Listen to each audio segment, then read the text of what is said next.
Hello everyone, welcome to Sanmarga classes.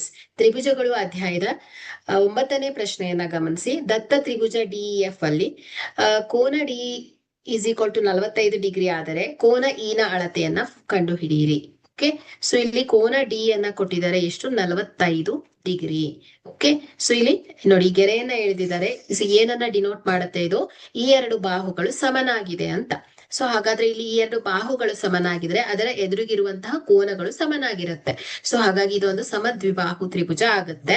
So ಇಲ್ಲಿ ಈ ಕೋನ ಇಸ್ ಈಕ್ವಲ್ ಟು ಏನಾಗುತ್ತೆ ಹೇಳಿ? ಕೋನ ಎಫ್ ಗೆ ಸಮ. ಓಕೆ, ಸೊ ಹಾಗಾದ್ರೆ ಕೋನ ಇ ಎಷ್ಟು ಬರುತ್ತೋ ಕೋನ ಎಫ್ ಕೂಡ ಅಷ್ಟೇ ಇರುತ್ತೆ. ಓಕೆ, ಹಾಗಾದ್ರೆ ಇದು ಎರಡನ್ನ ನಾವು ಎಕ್ಸ್ ಅಂತ ಇಟ್ಕೊಳ್ಳೋಣ.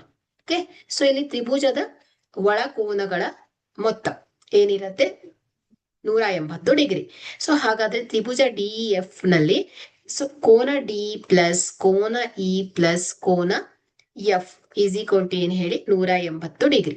ಸೊ ಕೋನ D 45 degree plus x is equal to 180 degree. So 45 degree plus 2x is equal to 180 degree. So 2x is equal to 180 degree divided by 40. Sorry, once again minus ಮಾಡ್ಕೊಳ್ಳೋಣ ಇದನ್ನ.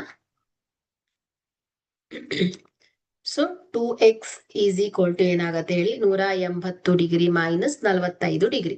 So 2x is equal to 180 degree minus 45 ಎಷ್ಟು ಬರುತ್ತೆ? 135 degree ಬರುತ್ತೆ.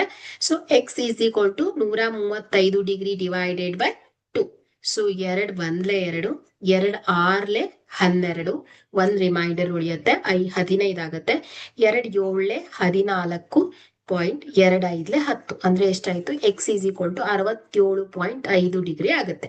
Okay, ಹಾಗಾದ್ರೆ ಇಲ್ಲಿ X ಎರಡು ಕಡೆ X ಆಗುತ್ತೆ, ಯಾಕಂದ್ರೆ ಇದು ಸಮನಾದಂತಹ ಬಾಹುಗಳು, ಎದುರಿಗಿರುವಂತಹ ಬಾಹುಗಳು ಸಮನಾಗಿದೆ. ಸೊ ಹಾಗಾಗಿ ಇದು 67.5 ಡಿಗ್ರಿ. 67.5 ಡಿಗ್ರಿ. ಓಕೆ, ಸೊ ಹಾಗಾದ್ರೆ ಇಲ್ಲಿ ನಮಗೆ ಈ ನ ಅಳತೆಯನ್ನ ಹೇಳ್ಬೇಕು.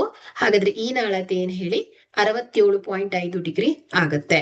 ಕೊಟ್ಟಿರುವಂತಹ ಆಯ್ಕೆಯನ್ನ ಗಮನಿಸಿದ್ರೆ ಎ ಆಯ್ಕೆ ಸರಿಯಾಗಿದೆ. Okay, thank you.